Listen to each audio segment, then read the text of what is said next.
Hello everyone.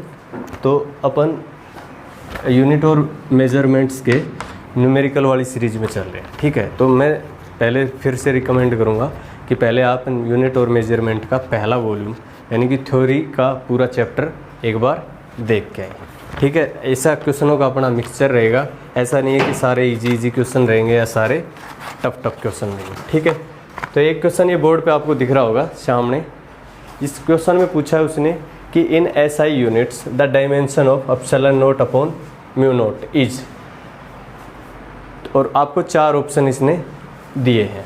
इनमें से आपने बताना है कि भाई कौन सा ऑप्शन इसका करेक्ट है। अब देखो, वैसे तो मैंने म्यू नॉट का बता रखा है, एप्सिलॉन नॉट का बता रखा है। चाहे तो आप इन दोनों की डायमेंशन म्यू नॉट की अलग से रखो, एप्सिलॉन नॉट की अलग से रखो, तो आप निकाल सकते हैं। या फिर अपने को एक मेथड यूज करना है। अपन जानते हैं कि वेलोसिटी की डायमेंशन 1/रूट म्यू नॉट एप्सिलॉन नॉट होती है, तथा साथ में अपना पढ़ा हुआ है कि म्यू नॉट की एप्सिलॉन डायमेंशन होती है mL2T-2 A-2 upon length, inductor upon length. ये पढ़ा हुआ है हेनरी पर मीटर, इसकी डायमेंशन होती है हेनरी पर मीटर। हेनरी होता है इंडक्टर का, तो इंडक्टर के लिए लिखेंगे, सीधा सीधा याद रहता है ये, तो अपॉन लेंथ। तो अब करना क्या है, इसको यूज करते हुए epsilon not upon mu naught जहाँ दिया है, अगर अपन इसको सीधा सीधा म्यू नॉट से अगर ऊपर और नीचे में मल्टीप्लाई कर दूँ तो अपनी ये क्वांटिटी क्या बन जाएगी, ऊपर आ जाएगा अपना root of epsilon naught mu naught upon नीचे आएगा अपना म्यू नॉट। तो म्यू नॉट की सीधी दिख रही है, इसकी क्या करोगे, इसकी आएगी 1/c। तो ये अपना बनेगा 1/c इंटू म्यू नॉट। अब दोनों की डायमेंशन आपके पास है, सी की होती है LT इनवर्स वेलोसिटी है, और म्यू नॉट की अपनी ये दिख ही रही है।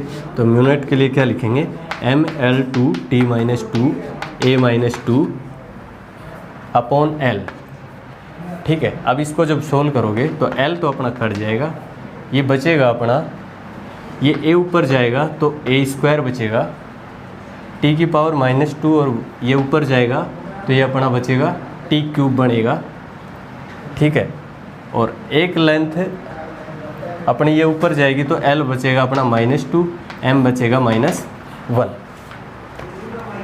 तो A क्या है, A अपना एम्पियर है इस जगह पे, तो इसमें एक ऑप्शन मैच हो जाएगा A²। तो A² वाला अपना कौन सा ऑप्शन होगा, option number 4, option D. Okay, तो नेक्स्ट अपना क्वेश्चन है, इसने दिया है कि water falls from A tab, यानी एक झरने से या किसी टैब से पानी गिर रहा है, of the area of cross section A0, जहाँ से गिर रहा है वहाँ से उसका दिया है एरिया A0, और उस ड्रॉप का एरिया थोड़ी देर बाद A हो जाता है। उसने दिया है A0 with speed V0 speed से वो नीचे की ओर गिर रहा है। After falling through a distance H, जब वो H हाइट के बाद नीचे आता है, the area of stream becomes A। तो पहले उसका एरिया कितना था, क्रॉस सेक्शन एरिया A0 था। H हाइट के बाद जब H हाइट नीचे आता है तब उसका एरिया हो जाता है A, और स्पीड कितनी दे रखी है, V0। उसने पूछा है कि 4 students work out the formula for V as following. उसने कहा कि 4 स्टूडेंटों ने मिलके फॉर्मूला किसका निकाला है, V का। ये 4 फॉर्मूले दे रखे हैं V के। अब उसने क्वेश्चन क्या पूछा है, which of the above formula is correct based on dimension analysis. बाकायदा उसने एग्ज़ाम में लिख के दिया है कि डायमेंशन एनालिसिस के आधार पे कौन सा इनमें से करेक्ट है। अदरवाइज़ वो नहीं भी देता तो भी ये चीज़ अगर मिसिंग होती तो भी अपने को करना किससे था, ये डायमेंशन एनालिसिस से। वैसे तो ये अपन उसमें पढ़ेंगे, स्ट्रीमलाइन फ्लो वगैरह है ना जो अपना बर्नौली थ्योरम, उसमें भी पढ़ेंगे। तो ये क्वेश्चन अपना आया हुआ भी है, रिसेंट जो एग्ज़ाम हुआ था उसमें आया था। तो अपन जानते हैं वेलोसिटी का फॉर्मूला अपन मोशन में भी पढ़ेंगे, v² = 2as या 2gh, ऐसा कुछ फॉर्मूला पढ़ते हैं अपन, ठीक है। तो इसमें से v² की डायमेंशन 2gh होनी चाहिए, √2gh। यानी v की डायमेंशन रूट ऑफ 2gh जैसी होनी चाहिए। अब देखो पहले ऑप्शन पे आओ, ऐसे नहीं करना था, या तो इसका सीधा फॉर्मूला ध्यान है तो आप टिक मार के निकल सकते हो, अदरवाइज़ फिर वहाँ एग्ज़ाम में चेक करना होगा कि भाई कौन सा v is equal to root 2gh को फॉलो करता है। तो ये v is equal to root 2gh दिख तो रहा है, लेकिन साथ में आप देखोगे डायमेंशन, ये एरिया की डायमेंशन है, एरिया का स्क्वायर, और नीचे a नोट माइनस a यानी बचना एरिया ही है। तो एरिया की डायमेंशन ऊपर स्क्वायर में, नीचे अकेले सिंगल पावर में, तो ऊपर एरिया बच जाएगा। तो ऐसा तो फॉर्मूला ही नहीं है अपना, तो पहला नहीं हो सकता। अब दूसरा देखोगे तो v is equal to root 2gh follow कर रहा है, साथ में ऊपर डायमेंशन किसकी है, एरिया के स्क्वायर की, और नीचे भी डायमेंशन किसकी है, एरिया के स्क्वायर की। तो अपना ऑप्शन कौन सा करेक्ट हो जाएगा, दूसरा। आगे के ऑप्शन भी चेक कर लो, v is equal to 2gh/h, 2g upon h, root कुछ नहीं है तो ये हो नहीं सकता। लास्ट वाले में 2g इंटू h स्क्वायर, तो ये भी नहीं हो सकता। ठीक है, इतना सा करना था, बस ये देखना था वेलोसिटी की डायमेंशन रूट ऑफ 2gh किस में बचेगी कटने पिटने के बाद। ऊपर की ये डायमेंशन कट हो जाएंगी तो अपने पास रूट 2gh ही बचेगी। ठीक है, एक और क्वेश्चन है नीचे अपना कि कोई क्वांटिटी है, फिजिकल क्वांटिटी x, उसने कहा कि ये और अदर क्वांटिटी जिस पे डिपेंड करती है वो दे रखे y तथा z। इन पे कैसे डिपेंड करती है, उसने साथ में एक आपको रिलेशन दिया है कि वो ऐसे डिपेंड करती है, x is equal to a y plus b tan of c into z. तो उसने कहा a b और c क्या है, यहाँ पे कांस्टेंट है। तो उसने पूछा है निम्न में से किसकी विमाएँ समान नहीं है, यानी कि किसकी डायमेंशन सेम नहीं है। ऐसे क्वेश्चनों में ध्यान रखना ये पूछता क्या है, वो किसकी विमाएँ समान है, ये पूछ सकता है किसकी सेम है या किसकी सेम नहीं है। तो इस पे वर्ड पे भी ध्यान देना है, किसकी सेम नहीं है। तो अपन सीधे ऑप्शन से उठा के चेक करेंगे, क्योंकि ऑप्शन वाला भी सही पड़ेगा इसमें। आप देख रहे हो x और b दोनों की सेम है, लॉजिक x की जो डायमेंशन होगी ए वाई की भी वही डायमेंशन होगी, और b इंटू 10c/z, यानी इन तीनों की सेम डायमेंशन होगी, इसकी और इसकी। अब ये अपन जानते हैं एक्सपोनेंशियल, लॉगरिथम और ये ट्रिग्नोमेट्रिक फंक्शन, ये क्या होते हैं, डायमेंशन लेस। अब ये डायमेंशन लेस है तो सीधी सी बात है जो b की बचेगी वही एक x की बचेगी, तो पहले में सेम है। दूसरा पूछा है c व z इनवर्स। अब इसी पे आओ, जब अपने को पता है ट्रिग्नोमेट्रिक फंक्शन डायमेंशन लेस होते हैं, तो 10 में कोई डायमेंशन लेस क्वांटिटी है, यानी ये जो है ये एंगल की है और एंगल अपनी क्या है वापस डायमेंशन लेस, यानी c into Z dimension less होना चाहिए। c into Z dimension less तभी हो सकता है जब c को 1/z या z को 1/c लिखा जा सके, यानी c व z इनवर्स भी क्या होंगे, सेम होंगे। अगला पूछा है y is equal to b upon a, y व पूछा नहीं है, ये बोला है y व b अपॉन ए। तो अब यहाँ से देखो कि x की जो डायमेंशन है वो ए वाई की है और वही b की है, ये तो डायमेंशन लेस है। तो मैं लिख सकता हूँ कि x और ए वाई और b तीनों की डायमेंशन सेम है, यानी मैं ये भी बोल सकता हूँ कि b की डायमेंशन ए वाई के बराबर है, b की डायमेंशन अपनी ए वाई के बराबर है। या फिर ये लिख सकते हैं y की डायमेंशन b अपॉन ए के बराबर ही तो होगी, तो y और b अपॉन ए इसकी डायमेंशन भी सेम होगी। तो बच कौन सा गया, d। तो ऑप्शन डी जिसमें इसकी सेम नहीं होगी। इसने कहा x व a की सेम है, x व a की सेम है, ऐसा नहीं हो सकता क्योंकि y की डायमेंशन कुछ भी होगी, अगर y डायमेंशन लेस होगा तभी ऐसा पॉसिबल है कि x और a की डायमेंशन सेम है। लेकिन इसने बोला है कि y और z पे तो डिपेंड करती है। चलो ठीक, ओके। तो नेक्स्ट अपने क्वेश्चन है, पहला क्वेश्चन है, इसने पूछा है विमीय सिद्धांत के अनुसार निम्न में से कौन सा सही है। मतलब 4 इक्वेशन आपको दिए गए हैं या 4 फॉर्मूला आपको दिए गए हैं, उन्होंने पूछा कौन सा सही है। ठीक है, तो वैसे तो ये ग्रेविटेशन में अपना एक फार्मूला भी आएगा कि ये टाइम पीरियड का फार्मूला होता है ओसिलेशन के लिए। तो वैसे अपने को कैसे करना है, एक रिलेशन बताता हूँ मैं, वो आपको हमेशा याद रखना है ग्रेविटेशन में भी, Gm is equal to GR²। ठीक है, और एक टाइम पीरियड का फार्मूला अपन पिछले 2-3 लेक्चर्स में देख चुके हैं, वो अपना आया था 2 पाई √L/G। यानी ऊपर रूट में क्या होना चाहिए, लेंथ, और नीचे ग्रेविटेशनल एक्सेलरेशन की अपनी डायमेंशन बचनी चाहिए। अब देखो इसमें से आप जहाँ भी GM दिखे वहाँ GR² रख के चेक करते जाओ। यहाँ GR² रखोगे तो G/R आएगा, इससे मैच नहीं हो रहा। होना किससे चाहिए, लेंथ की डायमेंशन इसी हिसाब से बननी चाहिए कि ये कितना आए, R/G। ठीक है, GM की जगह GR² रखेंगे तो G/R आएगा, तो ये नहीं होगा अपना। पहले चेक करो, GM की जगह GR² रखेंगे तो R/G आएगा, तो पहला हो जाएगा। इसमें भी चेक करो आगे कहीं मिस प्रिंटिंग ना हो क्वेश्चन में। GM की जगह GR² रखोगे तो √G आएगा, ये भी नहीं हो सकता।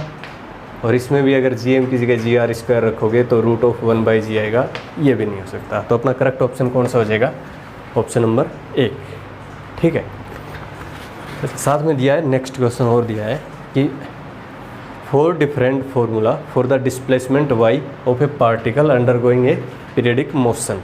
उसने बोला कि एक सरल आवर्त गति कर रहा है कोई पार्टिकल, कोई कण, तो उसका विस्थापन कितना दे रखा है, y। ठीक है, और उसने 4 फार्मूले बनाए हैं y के। y = a sin 2π/t × t, b = y = a sin vt, c में क्या दिया है, c फार्मूले में कि y = a/t sin t/a। ठीक है, और फोर्थ फार्मूला दिया y = a/√2 sin 2πt/T + cos 2πt/T। साथ में इस वेरिएबल्स के मीनिंग भी इसने समझाए हैं। उसने कहा है जहाँ पे a क्या है, maximum displacement of particle, v क्या है, स्पीड ऑफ द पार्टिकल, और t क्या है, time period of the motion. तो जो y है वो भी डिस्प्लेसमेंट है, और एक a क्या है, मैक्सिमम डिस्प्लेसमेंट। तो यानी y और a की डायमेंशन सेम होगी, बाकी सभी क्वांटिटियाँ क्या होनी चाहिए, डायमेंशन लेस। तो साइन में डायमेंशन लेस कब हो सकता है, 2π अपना एंगल है, डायमेंशन लेस होगा। t/t, टाइम अपॉन टाइम, तो ये चीज़ क्वांटिटी डायमेंशन लेस, साइन में जो भी एंगल होगा डायमेंशन लेस, y = a। एक तो ये पॉसिबल है। ठीक है, दूसरा y = a, यहाँ तक ठीक है। साइन vt की कोई डायमेंशन है, ध्यान से देखोगे तो हाँ, vt की अपने पास डायमेंशन है, और वो भी लेंथ की। तो साइन में लेंथ पॉसिबल नहीं है। ठीक है, तीसरा है y = a/t, तो ये तो यहीं ख़त्म हो गया कि डिस्टेंस अपॉन टाइम, तो वेलोसिटी की डायमेंशन आ गई। अंदर वाली क्वांटिटी भी देखोगे तो ये भी डायमेंशन लेस नहीं है। y = a/√2, कोई दिक्कत नहीं है, ये लेंथ की डायमेंशन है। अंदर देखोगे तो यही टर्म है, कॉस में है, और एक बार साइन में, यानी ये सब चीज़ें डायमेंशन लेस है। अब उसने पूछा क्या है, find the correct formula as on basis of dimension analysis, कि डायमेंशनली कौन सा करेक्ट है। तो अपन ने देखा है, एक तो पहला करेक्ट आया है, दूसरा vt डायमेंशन लेस नहीं है इसलिए दूसरा करेक्ट नहीं है, तीसरा a/t होने की वजह से डायमेंशन लेस नहीं है, फोर्थ है a/√2, तो √2 तो कांस्टेंट है, कोई फ़र्क नहीं पड़ता। ये डिस्प्लेसमेंट, ये डिस्प्लेसमेंट t टाइम पे है, ये मैक्सिमम पे।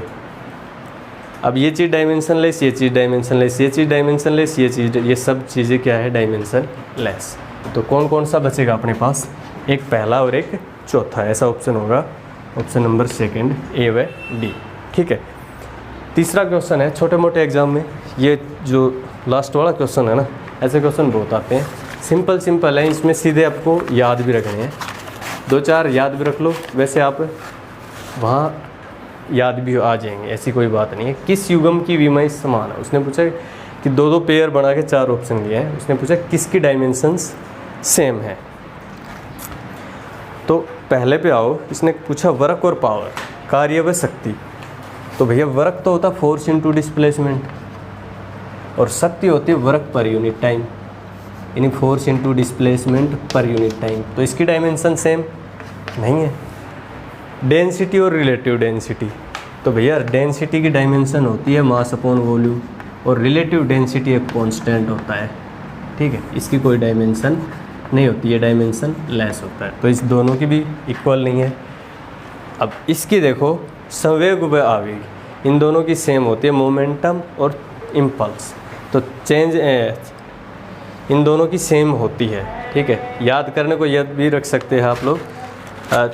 चौथा दिया है स्ट्रेस व स्ट्रेन, तो अपनी इसकी तो होती है फोर्स की, ठीक है, इसकी तो होती है फोर्स की, और ये क्वांटिटी होती है अपनी डायमेंशन लेस, तो ये भी नहीं है तो एक तो मोमेंटम m इंटू वी और इम्पल्स होता है फोर्स इंटू टाइम। तो इन दोनों की क्या है, सेम है। आप इसको रखोगे तो इसको रखेंगे, force is equal to m into a into time, acceleration into time, velocity आता है तो वापस क्या बचेगा अपना एम वी। ठीक है, तो किसकी सेम है, इन दोनों की सेम है, बाकी सेम नहीं है। और कई बार ऐसा पूछता है घनत्व है, आपेक्षिक घनत्व है, तो आपेक्षिक वर्ड जहाँ भी आ जाता है ना रिलेटिव, तो ये ध्यान रखना, ये मैक्सिमम टाइम क्या होता है, डायमेंशन लेस होता है। लेकिन अगर रिलेटिव वेलोसिटी वर्ड आ जाता है ना, आपेक्षिक जैसे बोले वेग व आपेक्षिक वेग, तो दोनों की डायमेंशन वेग जैसी होती है। ये थोड़ा याद रखना कि रिलेटिव वेलोसिटी और वेलोसिटी इन दोनों की सेम होती है। बाकी लगभग जहाँ तक है रिलेटिव वर्ड जहाँ आ जाता है तो वो अपना एक कांस्टेंट होता है। ओके ओके, तो नेक्स्ट अपना क्वेश्चन है, उसने पूछा स्टीफन कांस्टेंट यानी स्टीफन नियतांक की विमा है। ठीक है, 4 ऑप्शन दिए हैं। देखो इसको मैंने याद भी नहीं करवाया, सीधा सीधा याद नहीं रखना। बाकी जब अपन इसका चैप्टर में फॉर्मूला पढ़ेंगे तो अपने पास एक फॉर्मूला आता है कि energy per unit area per unit time वो किसके प्रोपोर्शनल होती है, वो होती है T⁴। रेडिएशन में ऐसा फॉर्मूला अपन पढ़ेंगे। अब जिस कांस्टेंट को हटाने के लिए तो अपन यूज लेते हैं यहाँ पे अपना स्टीफन कांस्टेंट सिग्मा। तो अपनी जो डायमेंशन आएगी वो इस फॉर्मूले से आएगी। ठीक है, अब सिग्मा को अगर डिसाइड करोगे तो सिग्मा अपना आएगा energy per unit area per unit time upon T⁴। जहाँ ये वाला T है, कैपिटल T, ये अपना टेम्परेचर है ना कि टाइम। ठीक है, अब इसको टेम्परेचर है तो इसको इसने केल्विन में नोट किया है, तो अपन भी यहाँ सीधा T की जगह K लिख देते हैं। तो पहली बात है कि सिग्मा K⁻⁻4 होना चाहिए, तो सिग्मा की इसने पूछी है, K⁻⁻4 सिर्फ 2 में है, तो ये 2 तो होंगे नहीं। कई बार अपना क्वेश्चन यहाँ तक भी हो जाता है। अब उसने पूछा है अब इनमें से और सेट करो, तो अपना आएगा एनर्जी को अपन जानते हैं mL2T-2, ये वाला T टाइम है, अपॉन एरिया अपना T² आएगा, अपॉन टाइम ये अपना T आएगा, अपॉन K⁻⁻4 है। K लिखा हो चाहे थीटा लिखा हो एक ही बात है। ठीक है, तो L की 0 होने वाली है और T की -3, m1L0 T-3 K-4। तो इन दोनों में से कौन सा होगा, m⁻0, ये यहाँ से भी हट जाता अपना, तो अपना ऑप्शन बचेगा पहला। ठीक है, तो एग्ज़ाम में जब अपना सारा चैप्टर पढ़ लेंगे सारे के सारे, तब अपने ये चीज़ें बिल्कुल ईजी है, सीधे सीधे यूज होती है। ठीक है, नेक्स्ट क्वेश्चन है कि लाइट की वेलोसिटी, प्रकाश का वेग को अगर c बोला है इसने, और ग्रेविटेशनल एक्सेलरेशन को g बोला है, प्रेशर को बोला है p, इनको बोला कि इनको बेसिक फंडामेंटल यूनिट मानी जाए, तो ग्रेविटेशनल कांस्टेंट, देखो ग्रेविटेशनल एक्सेलरेशन अलग है, ग्रेविटेशनल कांस्टेंट अलग है। इसने पूछा किसकी है, ग्रेविटेशनल कांस्टेंट, कैपिटल G की इसने पूछी अपने से। ठीक है, किस किस के फॉर्मेट में, स्मॉल g में, c में और p में। तो जस्ट थोड़ी देर पहले अपन ने एक क्वेश्चन किया था, उसमें मैंने कहा था एक रिलेशन अपना याद रखना, Gm = gr²। देखो एक तो मेथड है कि आप इसको कैपिटल G की डायमेंशन को याद रखो। चलो मैं थोड़ा बता देता हूँ। आप इसको या तो ये लिखो कि G को लिखा जा सकता है C⁻x, G⁻y और P⁻z। ठीक है, इधर आप G की डायमेंशन लिखोगे m-1, L3 और T-2 जो भी आएगी। तो इधर आप G की वैल्यू रखोगे, G की डायमेंशन लिखोगे, इधर आप C की लिखोगे, फिर स्मॉल g की लिखोगे, फिर प्रेशर की लिखोगे, फिर आपके पास 3 इक्वेशन आएगी x, y, z, उनको सोल्व करोगे। आप करके देखना, ये तो लंबा चला जाएगा ये मेथड थोड़ा सा। तो ऐसे कैसे करते हैं, ये एक्सपीरियंस पे अपने आप आ जाते हैं। इस फॉर्मूले को अपन जानते हैं, Gm = gr²। इसने g का पूछा है, एक वेरिएबल अपने पास है, कैपिटल G में स्मॉल g अपने पास आ गया, तो बाकी 2 को अपन सेट कर लेंगे। भाई एक तो मास को हटाना है, एक r को हटाना है, इन दोनों की जगह क्या है, एक की जगह मास की जगह प्रेशर ले आना है, एक r की जगह c ले आना है, अगर जो भी आता है तो। अब देखो क्या करते हैं, इसको दोनों तरफ अगर स्मॉल जी से मल्टीप्लाई कर दें तो ये अपना बन जाएगा g इंटू एम जी, ठीक है, और ये बन जाएगा अपना जी स्क्वायर इंटू आर स्क्वायर। आप ध्यान से देखोगे तो एम जी क्या है, फोर्स। अब इसमें अगर मैं आर स्क्वायर का भाग दे दूं तो ये अपने पास बन जाएगा force upon area. Force upon area, force upon area तो प्रेशर है, तो इसको लिखा जा सकता है ना G into P is equal to G square, ठीक है। यह याद रखना, G square is equal to अपना क्या हो गया, जी पी। अब बताओ जी को क्या लिखा जा सकता है, जी को यहाँ से लिखा जा सकता है ना, जी को जी स्क्वायर बाई पी लिखा जा सकता है, या फिर और अच्छे से लिखे तो जी को लिखा जा सकता है जी की पावर 2 पी की पावर -1। ऐसा एक ही ऑप्शन मिलेगा। ये चीज़ थोड़ा एक्सपीरियंस पे आएगी कि आपको इसको कैसे यूज करना है, जी की पावर 2 पी की पावर -1, ठीक है। सी पे ये डिपेंड नहीं करेगा, तो ऑप्शन आएगा अपना सेकेंड। अदरवाइज़ आप यहाँ से करते तो यहाँ से आप g की वैल्यू रखते तो g की आती है अपने पास m-1, ठीक है, L3 m-1 L3 और t-2 ऐसी आती है। अब फिर अपन इसको लिखते L t इनवर्स इसकी पावर x, फिर लिखते g के लिए L t-2 y, फिर प्रेशर के लिए लिखते फोर्स अपॉन एरिया, तो m L-1 t-2 z। अब इनको कंपेयर करते, इधर m की पावर को कंपेयर करते, फिर उधर l की पावर को कंपेयर करते और t की पावर को कंपेयर करते। लेकिन इतना अपने को एग्ज़ाम में नहीं करना है, ये थोड़ा सा कॉन्सेप्ट तो नहीं है, लेकिन ये ट्रिक टाइप समझ सकते हो कि कैसे फॉर्मूलों को कैसे यूज करना है, ठीक है।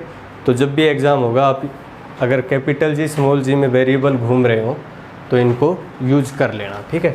Capital G M is equal to small g r square. Okay, next question है अपना, किसने दिया time T, capital T, velocity को सी बोला है, एंगुलर मोमेंटम को एच बोला है, are chosen as fundamental units, then the dimension of mass. उसने 4 ऑप्शन दिए हैं कि इन चारों में से कौन सा मास को रिप्रेजेंट करेगा, ठीक है। तो अपन क्या करते हैं, इसमें एक बार अपना वो वाला कॉन्सेप्ट भी क्लियर हो जाएगा कि वो कहीं भूल नहीं जाओ। तो इसके लिए क्या करते हैं, मास को मास लिखते हैं, टाइम की पावर मानते हैं अपन x, ठीक है, वेलोसिटी c की पावर मानते हैं अपन y, और एंगुलर मोमेंटम h की पावर मानते हैं अपन z। तो मास को लिखा जा सकता है t की पावर x, वेलोसिटी अपनी वही है L t इनवर्स y, और एंगुलर मोमेंटम होता है अपना m into v r. L is equal to m v r पढ़ा होगा, angular momentum m v r, तो एम वी आर तो L स्क्वायर और t-1, भाई एक L t इनवर्स v बन जाएगा, एक L अपना r बन जाएगा, तो m L square t inverse, ठीक है। अब यहाँ से कंपेयर करना, इधर मास की एक यूनिट होनी चाहिए, तो इसकी पावर कितनी थी अपनी z, तो m यहाँ नहीं है, यहाँ नहीं है, यहाँ नहीं है, m की पावर z, यानी z की वैल्यू 1 होनी चाहिए। तो एक तो रिलेशन अपने पास आ गया कि z होना चाहिए 1। अब ऑप्शन में देखो z किसकी पावर में था, h में, तो h सिंगल होना चाहिए अपना, तो एक तो ये नहीं होगा h h h, ठीक है, कोई नहीं, एक बार और ट्राई करो। अब देखो मास के लिए हो गया, इधर कोई लेंथ नहीं है, लेंथ की पावर 0 होनी चाहिए और टाइम की पावर भी 0 होनी चाहिए। तो पहले लेंथ के लिए लिखो, तो लेंथ एक बार यहाँ है तो y, और 2 बार यहाँ है, तो यानी y + 2z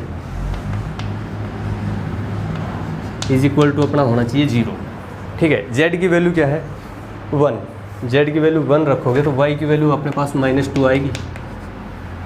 अब चेक करो y किसके लिए डिनोट किया था, वेलोसिटी के लिए, यानी c की पावर -2 होना चाहिए, c की पावर -2h, c की पावर -2h। अभी भी एक बचा है, इस क्वेश्चन में उसने पूरा कॉन्सेप्ट डाला है कि आप बीच में स्किप ना कर सकें, ठीक है। तो अब तीसरे के लिए भी निकालो, अब t के लिए भी अपन फाइंड आउट करेंगे। तो टाइम की इधर कोई डायमेंशन नहीं है, इधर क्या क्या डायमेंशन है, इधर है x, ठीक है, इधर टाइम की है -y, और इधर टाइम की है -z, ठीक है, x है, -y है और -z है, ये क्या होना चाहिए अपना 0। z की वैल्यू कितनी है अपनी 1, y की वैल्यू कितनी है -(-2) यानी +3।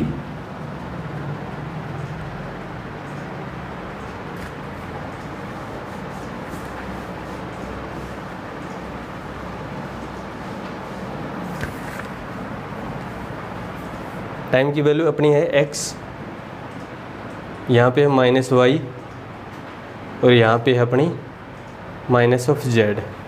ठीक है, तो z की जगह 1 लिखेंगे, y की जगह -2 लिखेंगे, सही था।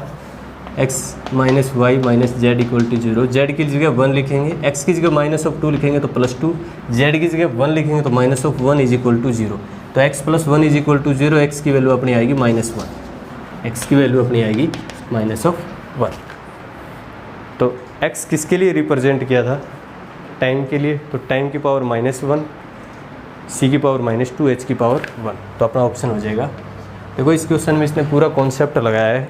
कॉन्सेप्ट क्या लगाया है कि आप इसको बीच में स्किप नहीं कर सकते, यानी अगर आप h मैच करना चाहोगे 3 बार मैच होगा, c की पावर -2 मैच करना चाहोगे 2 बार मैच होगा, और अगर फिर तीसरा टाइम है, टाइम आपको निकालना ही पड़ेगा। अगर आप टाइम के लिए पहले इक्वेशन लिखेंगे तो इसमें भी आपको y और z की वैल्यू निकालनी पड़ेगी। ठीक है, तो बहुत अच्छा क्वेश्चन है क्योंकि आप इसको बीच में कहीं भी स्किप नहीं कर सकते।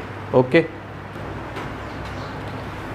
अच्छा, तो अपना नेक्स्ट क्वेश्चन है कि एक स्टूडेंट है, वो क्या करता है, सरल लोलक से g का मान ज्ञात करने के लिए कुछ मेजरमेंट लेता है, यानी वो सिंपल पेंडुलम से ग्रेविटेशनल एक्सेलरेशन की वैल्यू निकालता है। तो उसके लिए उसने मेजरमेंट लिए, तो क्या मेजरमेंट लिए? उसने पेंडुलम की इफेक्टिव लेंथ, प्रभावी लंबाई, वो ली L = 102.4 सेंटीमीटर। ठीक है, तथा टाइम पीरियड यानी आवर्तकाल उसने लिया T = 2.1 सेकेंड। अब उसने क्वेश्चन क्या पूछा है, हिंदी में थोड़ा दिख रहा है, अधिक यथार्थ फल प्राप्त करने के लिए आप कौन सी माप अधिक यथार्थ लेंगे, यानी कि for more accurate result you will choose which of following is more accuracy, यानी कि किसकी ज़्यादा एक्यूरेसी के साथ है, आप कौन सी चीज़ को ज़्यादा एक्यूरेट यूज करेंगे। अब उसने ऑप्शन क्या दिया है कि लंबाई, दूसरा दिया है समय, तीसरा दिया है स्टूडेंट पे डिपेंड करेगा यानी विद्यार्थी पे निर्भर, और चौथा दिया है नन ऑफ दीज। देखो इस क्वेश्चन में अपन देखते हैं तो ऐसा लगता है कि इसमें अब न्यूमेरिकल में करेंगे क्या। उसने बस 2 डाटा दिए, साथ में पूछा किसको ज़्यादा बेटर यूज लेना है, ज़्यादा एक्यूरेट रिजल्ट के लिए, यानी ज़्यादा अच्छे से जी की वैल्यू के लिए अपने को कौन सी वैल्यू, 2 ही तो वैल्यू है, या तो लेंथ या टाइम पीरियड, तो कौन सी मोर एक्यूरेट लेनी है। ठीक है, तो ऐसे क्वेश्चनों के लिए कैसे करते हैं, तो मैंने बोला था एक होता है लिस्ट काउंट। लिस्ट काउंट होता है कि भाई कोई चीज़ कितनी बारीकी से मेज़र की जा सकती है, या फिर उसके जो होते हैं मेजरमेंट होते हैं, तो उसकी जो मिनिमम एफिशिएंसी होती है उसी को बोलते हैं अपन लिस्ट काउंट। ठीक है, अब देखोगे तो इसको किसके लिस्ट काउंट से मेज़र किया गया है, इसको ध्यान से देखोगे तो 0.1 यानी 0.1 सेंटीमीटर के लिस्ट काउंट से इसको यूज़ किया गया है। भाई आपको पता है 102.1 102.2 यानी कितना है, डिफरेंस कितना है 1 का, तो 0.1 सेंटीमीटर को तो इसका लिस्ट काउंट लिया है। अब इसका लिस्ट काउंट कितना लिया है 0.1 सेकेंड। ठीक है, 2.1, तो ये जो पॉइंट के बाद होते हैं यही अपना लिस्ट काउंट होता है कि भाई मिनिमम कितना मेज़र कर सकता है। अब लिस्ट काउंट को ही अपन एरर बोलते हैं, या लिस्ट काउंट क्या होती है, उससे इक्विपमेंट की एरर होती है, यानी उस उपकरण की या फिर उस अप्लायंस की क्या होती है, एरर होती है। ठीक है, तो इसने दिया क्या है, डेल्टा L दिया है आपको 0.1 और अपॉन L। अपने को तो देखना है एरर किस में ज़्यादा हो रही है, इस टर्म में या फिर इस टर्म में। भाई यही तो होती है परसेंटेज एरर किसी भी मेजरमेंट में, तो लेंथ में परसेंटेज एरर ये है, टाइम पीरियड में परसेंटेज एरर ये है। अब आपको उसमें इनमें दोनों चीज़ें दी गई है, डेल्टा L यानी लेंथ में एरर जो उसकी लिस्ट काउंट है, और डेल्टा T जो टाइम में उसकी लिस्ट काउंट है।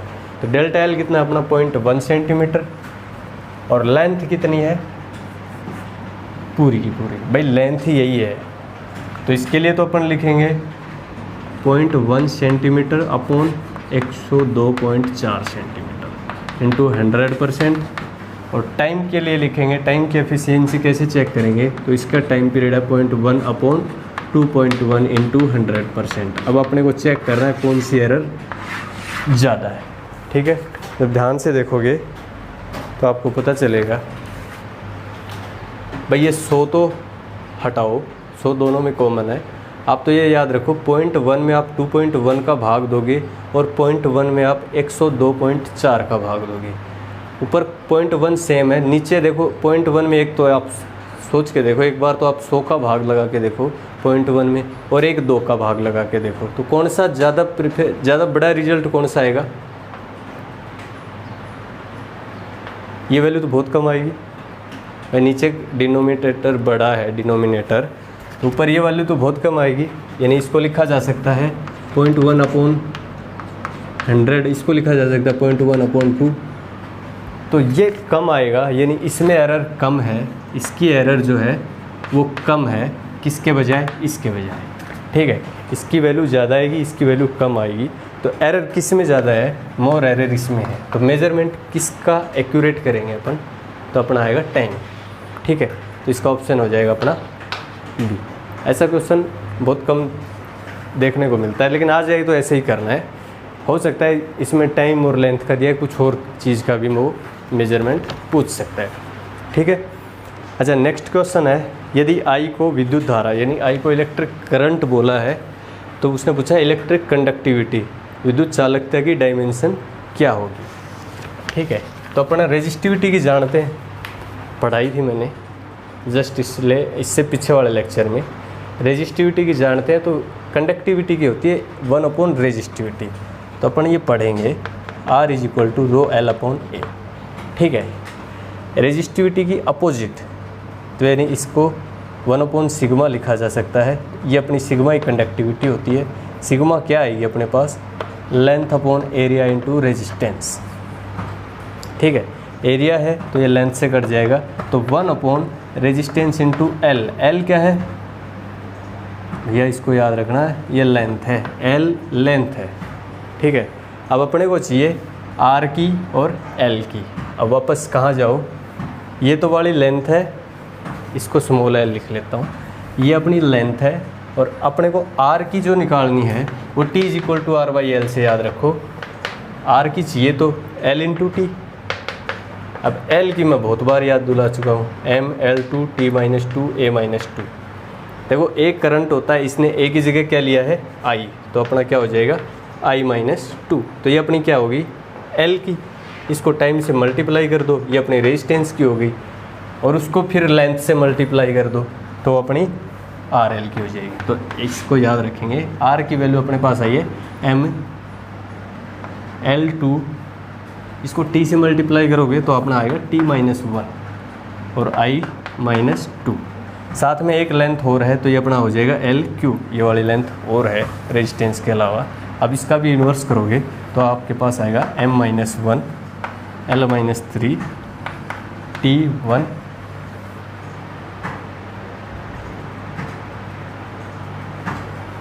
सॉरी ये अपना था T = L/R। तो R की जो डायमेंशन आएगी वो L/T आएगी। यहाँ से याद रखो, R की जो डायमेंशन आएगी, थोड़ा सा कन्फ्यूजन नहीं है, मिस्टेक है ये। T होता अपना L/R, तो R की वैल्यू आएगी वो L/T, यानी इंडक्टर अपॉन टाइम। तो इंडक्टर अपॉन टाइम करोगे तो ये ऊपर जाएगा, तो ये -3 होना है। ठीक है, अब ये अपना ऊपर जाएगा M - 1 L - 3 T अपना +3 आएगा, और I अपना आएगा +2। तो ऐसा एक ऑप्शन मैच हो जाएगा। M - 1 नहीं है, यहाँ है L³ है, L³ है, यहाँ माइनस होना चाहिए। तो M - 1 L - 1 T3 I2, option number 3। ठीक है, इतना ही था। अब देखो इसका तरीका यही है, अगर आपको सबसे शॉर्ट तरीके से करना है तो इस चीज़ों को याद रखना पड़ेगा। इससे सीधा अपन 1 या 2 स्टेप में इसको कर सकते हैं। ठीक है, तो ये वाला क्वेश्चन मेरे ख्याल से, ये क्वेश्चन इससे नीचे वाला ये अपना आया भी था, बिल्कुल इजी सा क्वेश्चन था। अपन भी वैसे ही करेंगे। उसने बोला था कि द्रव्यमान के मापन में मास के मेजरमेंट में 2% एरर है तथा वेलोसिटी के मेजरमेंट में यानी वेग के मापन में कितनी है 3% एरर है। उसने पूछा था काइनेटिक एनर्जी यानी गतिज ऊर्जा में कितनी एरर होगी। तो सीधा सीधा था, काइनेटिक एनर्जी अपनी क्या होती है, हाफ mv²। तो अपन जानते हैं हाफ में कोई एरर नहीं, मास में आएगी तो इसकी पावर 1 है, तो 1 इंटू कितनी एरर दे रखी है 2%, प्लस आगे वाले पे आओ, वेलोसिटी कितनी बार आया है 2 बार, v², तो 2 टाइम्स ऑफ वेलोसिटी में कितनी एरर है 3%। तो ये अपना क्या बनेगा 3 इंटू 6 प्लस 2, 6 प्लस 2 यानी कि 8%। ठीक है,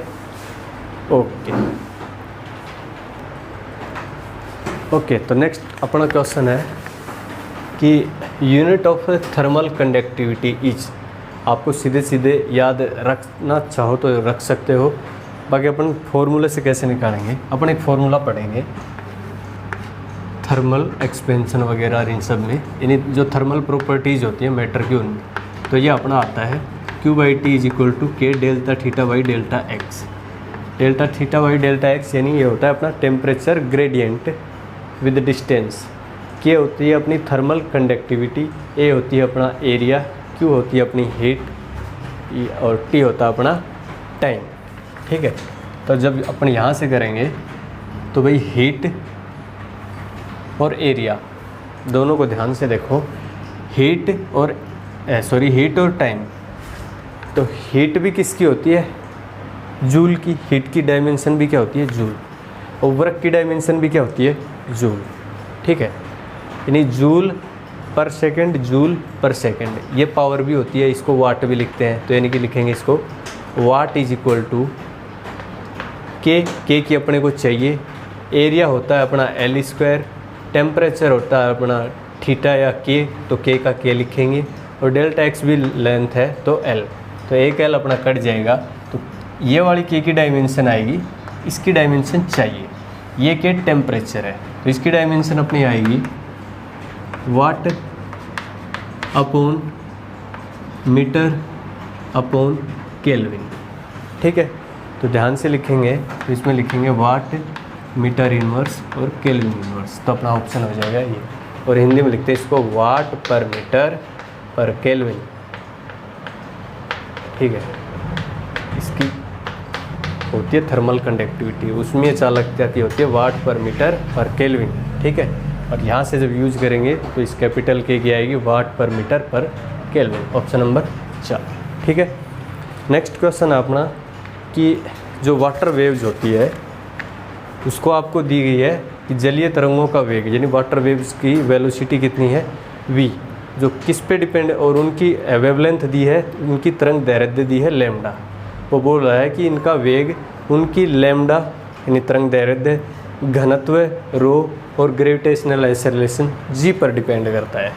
उसने खुद बोला है कि ये जो वेलोसिटी है ये अपनी किस पे डिपेंड करती है, लैम्डा पे, ठीक है, रो पे और जी पे। उसने पूछा है v में विश्लेषण के आधार पर इन राशियों में संबंध होगा, यानी कि x और y और z की वैल्यू क्या क्या होंगी, लैम्डा रो और जी, इनकी टर्म में वेलोसिटी में से कौन सा रिलेशन सेटिस्फाई करेगा। तो थोड़ी देर पहले अपन ने ऐसा क्वेश्चन भी पढ़ा था कि अगर वेलोसिटी की आपको डायमेंशन चाहिए, ध्यान दो, तो v² अपना आया था g इंटू एच या 2gh अपना पढ़ते हैं अपन, v² is equal to 2gh, motion under gravity, ये होता है v² is equal to 2gh। ठीक है, तो g अपना ग्रेविटेशन कांस्टेंट सीधा सीधा है। अब देखो ध्यान से, h भी किस में मेजर करते हैं, h भी अपन किस में मेजर करते हैं, h अपना मेजर करते हैं मीटर में, यानी लेंथ है h भी, और वेव लेंथ बोला ही है, तरंग दैर्घ्य वेव लेंथ, तो ये भी अपनी क्या होती है मीटर में यूज होती है। तो क्या मैं लिख सकता हूँ h की जगह लैम्डा, तो इसमें ध्यान से देखोगे तो v² proportional to g into lambda, density पे कहीं डिपेंड नहीं कर रही, बिल्कुल ध्यान से देखोगे v² is equal to 2gh होता है, यानी v² proportional to g, v² proportional to h, h metre में मेजर करते हैं जबकि वेवलेंथ भी मीटर में, तो v² proportional to g lambda, option number 3। करना चाहो तो वहाँ से भी हो सकता है, इसको आप लिखोगे एल टी इनवर्स, इसको लिखोगे एल की power x, density M L minus 3 की पावर वाई, जी आएगा अपना एल टी माइनस 2 की पावर जेड। दोनों तरफ कंपेयर करके एक्स वाई जेड की वैल्यू निकालोगे, आएगी यही, लेमडा की वैल्यू एक्स की वैल्यू 1 आएगी और वाई की वैल्यू 0 आएगी और जेड की वैल्यू 1 आएगी। ठीक है, तो इसको भी अपन डायरेक्ट यूज कर लेंगे। ठीक है, नेक्स्ट क्वेश्चन है अपना, नेक्स्ट क्वेश्चन अपना दिया है कि म्यू नोट एप्सिलॉन नोट की विमा किसके समान है। नहीं, mu naught into epsilon note की अपने को डायमेंशन पूछी है। तो अपना एक रिलेशन अपना हमेशा परमानेंट वाला याद ही है अपने को कि इसकी विमा वेलोसिटी होती है 1 upon mu upon epsilon note. इसको रिवर्स करो 1/c, अब इसका स्क्वायर करोगे तो ये हट जाएगा, ये आएगा 1 अपॉन सी स्क्वायर। सी क्या है अपनी स्पीड, स्पीड क्या है एल टी इनवर्स का स्क्वायर। अब ऊपर जाएगा तो ये अपना हो जाएगा L minus 2 T minus L minus 2 और टी प्लस 2, एल माइनस 2 और टी प्लस 2, एल माइनस 2 और टी प्लस 2, ऑप्शन नंबर अपना आ जाएगा 3। ठीक है, नेक्स्ट क्वेश्चन दिया है, ये थोड़ा ध्यान से करना है।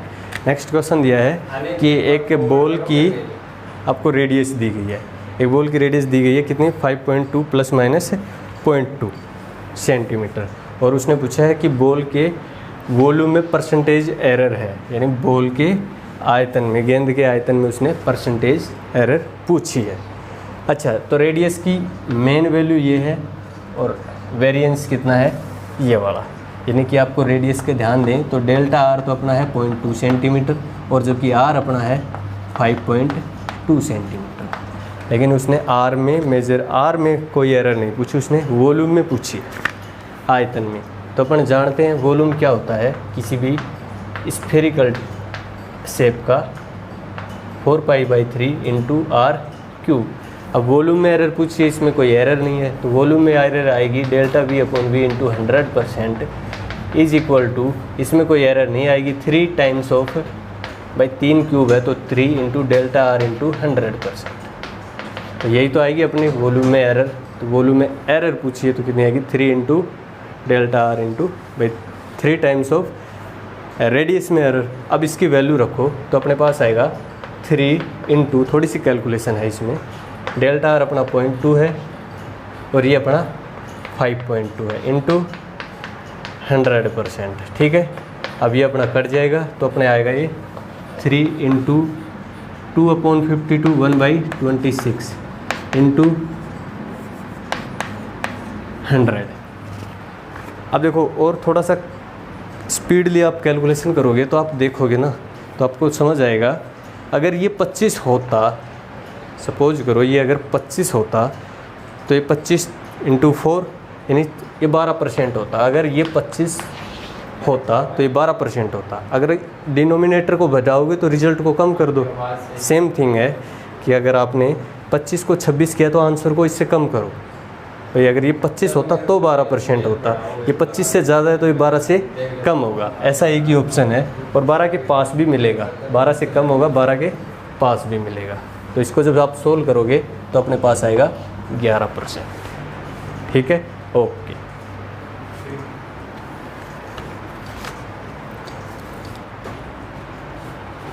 ओके, तो नेक्स्ट अपना क्वेश्चन है कि the period of oscillation of simple pendulum is t is equal to 2π√L/g।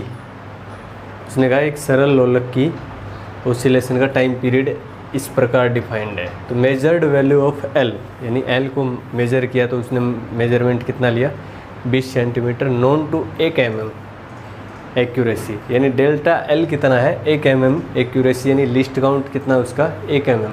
And time for 100 oscillation, 100 oscillation के लिए टाइम कितना मिला है 90 second.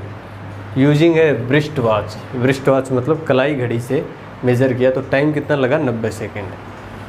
Watch of 1 second resolution, ये क्या है उसका ब्रिस्ट वॉच का लिस्ट काउंट। ठीक है, उसने पूछा गया है what is the accuracy in the determination of g, what is the accuracy या फिर व्हाट इज़ द एरर। ठीक है, मतलब एरर इसमें कितनी होगी। ठीक है, तो करते कैसे हैं, आपको सब चीज़ें दी गई है। जब आप इससे जी डिफाइंड करोगे तो जी की वैल्यू अपने आएगी, जब आप इससे जी डिफाइंड करोगे तो g की वैल्यू आएगी 4 pi square L upon T square. ठीक है, वहाँ से जब g की वैल्यू फाइंड आउट करोगे तो 4 pi square L upon T square. अब देखो 4 पाई स्क्वायर में कोई एरर हो नहीं सकती, उसने पूछा g की है तो g में परसेंटेज एरर का डायरेक्ट फॉर्मूला लिखो 100% इज इक्वल टू, इधर की डायमेंशन लिखो l की पावर 1, तो 1 into delta L upon L into 100%। Error का यही तो था अपना फॉर्मूला एडिशन का। फिर प्लस, चाहे डिवाइड में हो चाहे मल्टीप्लाई में हो, प्लस हमेशा प्लस ही करना है। प्लस पावर कितनी है 2 टाइम, तो 2 into delta T by T into 100%। इसमें एरर पूछी है, इनमें सबको आपको वैल्यू दी है, डेल्टा एल की भी दी है, एल की, डेल्टा टी की और टी की। डेल्टा एल यानी कितना लिस्ट काउंट है 1 mm, तो अपना डेल्टा एल कितना है 1 mm। दूसरा एल कितना है अपना 20 सेंटीमीटर। टाइम की रेजोल्यूशन कितनी दी है 1 सेकेंड, और टोटल टाइम अपना कितना है 90 सेकेंड। आपको ध्यान से देखना था इस 100 ऑसिलेशन का कि यहाँ कोई मतलब नहीं है। मैंने इससे पहले वाले लेक्चर में भी बोला है, चाहे ऑसिलेशन 100 करे, चाहे 200 करे, चाहे 5000 करे, कोई फ़र्क नहीं पड़ता, आपको जो डाटा है वो यहीं से मिले। ठीक है, अब आप इसमें वैल्यू रखोगे तो ये अपने पास आएगा 1 mm upon 20 centimetre into 100% plus 2 times of 1 second upon 90 into 100%। ठीक है, जब इसको आप सोल्व करोगे तो अपने पास ये आएगा करीब 0.027 इंटू 100%। ठीक है, सोल्व नहीं कर रहा मैं, क्योंकि सोल्व आप कैलकुलेटर से कर लेना। वैसे भी दिख रहा है ये mm है, ये सेंटीमीटर है, तो ये तो कट के आ जाना है। फिर इसमें आप 2 में 90 का भाग दो या 200 में 9 का भाग दो, फिर उससे 200 में 90 का भाग दो, 20 में 9, फिर उसमें ये ऐड करोगे तो अपने पास ये डिजिट आएगा 0.027 इंटू 100%। और एक्यूरेट करोगे तो ये आएगा अपना 2.7%। और एग्ज़ाम में इसने साफ साफ अलग अलग दिए हैं। इससे सबसे नज़दीक आंसर कौन सा है 3%। अब ध्यान से देखना, आप जब भी एग्ज़ाम दोगे तो उसमें पहले इंस्ट्रक्शन में लिखा होता है कि बेस्ट प्रोबेबल आंसर अपने को चेक करना है। अब ये नहीं कह सकते कि भाई इसका आंसर 2.7 आया जो ऑप्शन में नहीं है, ऐसा नहीं है। उसने पूछा है कि इसके नज़दीक कौन सा है, इसके नज़दीक 3% है, तो ये भी अपना चलेगा। ठीक है, तो ऐसा नहीं है कि अब भाई आप बोलोगे कि सर में हमारा मैच नहीं हुआ तो अपन ने छोड़ दिया। जो नज़दीक हो, जिसके बिल्कुल पास में हो, वही ऑप्शन अपना मैच कर जाता है। ठीक है, अच्छा नेक्स्ट क्वेश्चन है कि प्रेशर P दे रखा है, वेलोसिटी V दे रखी है, टाइम T दे रखा है, और ये बोला है कि ये are the fundamental units of, किसी सिस्टम में प्रेशर वेलोसिटी और टाइम को फंडामेंटल यूनिट माना है। उसी सिस्टम में उसने पूछा द डायमेंशन ऑफ फोर्स, यानी फोर्स की डायमेंशन क्या होगी, किसकी टर्म में, प्रेशर, वॉल्यूम और टाइम की टर्म में। ठीक है, तो एक तो मेथड है, आप इसको लिखो इधर P, इसको लिखोगे P की पावर X, V की पावर Y, T की पावर Z। अब P की डायमेंशन लिखो, V की डायमेंशन लिखो, T की तो T है, V की लिखोगे LT इनवर्स, और इधर मास है फोर्स की डायमेंशन लिखो। फिर आपको X, Y, Z में 3 इक्वेशन मिलेंगी, तीनों को सोल्व करोगे। उसके बाद आपके पास X, Y और Z की वैल्यूएँ आएंगी, वो वैल्यूज़ यहाँ रखोगे, पुट करोगे, तब आपके पास P की पावर कोई भी इनमें से कोई एक ऑप्शन मैच होगा। ये तो अपना है ट्रेडिशनल मेथड, यानी जो अपन करते आ रहे हैं, या जो अपने को जब कोई चारा ना मिले तो ये अप्लाई करना है। ठीक है, अदरवाइज़ थोड़ा सा अगर आप थोड़ा सा क्लू देखेंगे तो अपने को पता है फोर्स को मैं लिख सकता हूँ मास इंटू एसेलरेशन, फोर्स को लिख सकता हूँ मास इंटू एसेलरेशन। इसने फोर्स की पूछा है, साथ में कितना दिया है, मास दिया है, एसेलरेशन दिया है। ठीक है, तो अपन क्या करेंगे, एसेलरेशन को तो अपन लिख सकते हैं वेलोसिटी अपॉन टाइम, बिल्कुल सही है। अब देखो मास को आपको बनाना है प्रेशर में, तो मास को प्रेशर में बनाना है तो क्या करोगे, मास होता है इसको थोड़ा सा दूसरे वाला मेथड से करते हैं। मेथड ये भी ठीक था, आप जानते हैं अपन फोर्स की वैल्यू चाहिए तो अपन जानते हैं कि जो प्रेशर होता है ना, प्रेशर वो होता है फोर्स अपॉन एरिया। ठीक है, ये पढ़ा है ना, प्रेशर होता है अपना फोर्स अपॉन एरिया। अब देखो फोर्स की चाहिए तो फोर्स को मैं लिख सकता हूँ प्रेशर इंटू एरिया, एरिया यानी कि L स्क्वायर। ओके, लेकिन देखो फोर्स में प्रेशर तो आ गया, P तो आ गया, अपने को डायमेंशन किस में चाहिए, V और T में भी चाहिए।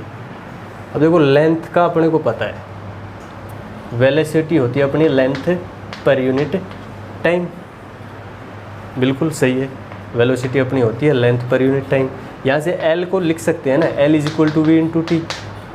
भाई L एक ही तो वेरिएबल है, force is equal to pressure into area. अब एक L वेरिएबल है, इस L को अपन वेलोसिटी और टाइम में डिनोट कर सकते हैं V इंटू टी। तो आप डायरेक्ट लिखो ना, P लेंथ को लिख सकते हैं V square into T square, भाई वी टी का स्क्वायर। अब देखो इसमें कुछ भी नहीं मानना था अपने को, ना तो अपने को फोर्स की डायमेंशन याद रखनी थी, ना प्रेशर की, ना वेलोसिटी की, ना टाइम की, किसी की भी नहीं याद रखनी थी। और इतना कुछ नहीं करना था कि XYZ मानेंगे करेंगे। तो मैं पक्का कह सकता हूँ अगर आपको ये वाले मेथड आते हैं ना, थोड़े वेरिएबल्स में खेलने वाले, तो 100% कह सकता हूँ आप इसमें खूब सारा टाइम बचा सकते हैं। अब देखो जब आपकी प्रैक्टिस खूब अच्छी हो जाएगी तो आप यहाँ से सीधा लिखते हो force is equal to pressure into area, area यानी लेंथ स्क्वायर, लेंथ को लिखते हैं V into T, V T square.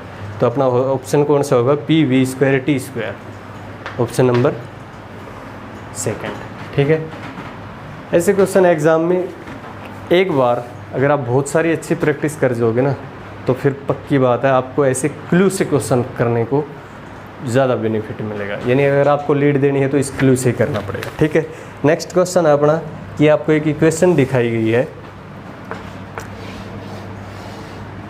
और उसमें बोला है कि P is equal to A minus T square upon B X. इसमें बोला है कि P क्या है, अपना प्रेशर है, X डिस्टेंस है अपनी, तथा T टाइम है। और उसने पूछा है तब A बाई B इसकी विमा क्या होगी। यानी पहले आप ये A की निकालो, फिर आप B की निकालो, फिर आप उसको डिवाइड करो। तो बिल्कुल इसका प्रॉपर तरीके से भी कर सकते हैं अपन। एक चीज़ क्लियर कट है, A की डायमेंशन पूछी है तो A की क्या है, अपन जानते हैं सेम डायमेंशन जुड़ती या घटती हैं, ऐड या सब्ट्रैक्ट होती है। यानी A की डायमेंशन 100% है, A की डायमेंशन आपके पास टाइम की स्क्वायर है, तभी ये इसके साथ मैच होगी, या इसके साथ एडिशन या सब्ट्रैक्शन हो सकता है A माइनस टी स्क्वायर। तो A की डायमेंशन, A की टाइम है। अच्छा, तो मैं सीधा लिख सकता हूँ कि pressure is equal to T square upon B X. ठीक है, उसने पूछा किसकी है, A बाई बी की, और टी स्क्वायर को भी A रखो ना, तो अपने पास आएगा भाई A की तो अपनी टाइम की हो गई, तो ये टाइम की है तो A upon B X, A by B की पूछा उसने, A बाई बी की क्या आएगी, pressure into distance.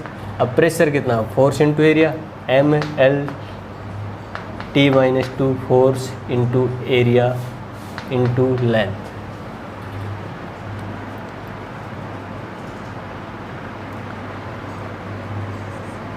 Sorry, A की स्क्वायर, ठीक है, अपने A बाई बी की पूछा है तो A बाई बी की अपने पास आएगी प्रेशर इंटू डिस्टेंस। तो प्रेशर क्या होता है, प्रेशर होता है फोर्स अपॉन एरिया, बिल्कुल फोर्स अपॉन एरिया। तो फोर्स होता है ML T minus 2 upon area L square into L, एक L कट जाएगा, बचेगा एक L, वो इससे भी कट जाएगा, तो MT minus 2, option number first, MT minus 2। ठीक है, यानी आप इसको यहाँ से रख सकते हैं। प्रेशर क्या होगा, A अपॉन बी एक्स भी प्रेशर होगा और T square upon B X भी प्रेशर होगा। ठीक है, तो अगले लेक्चर में अपना यूनिट एंड मेजरमेंट का पूरा कंप्लीट हो जाएगा। मेरे हिसाब से कोई भी क्वेश्चन आपको इससे बाहर देखने को नहीं मिलेगा, फिर भी एक आध क्वेश्चन बच ही जाते हैं इतने सारे क्वेश्चन करते वक्त, तो अपने नेक्स्ट लेक्चर में इसको पूरा कर देंगे।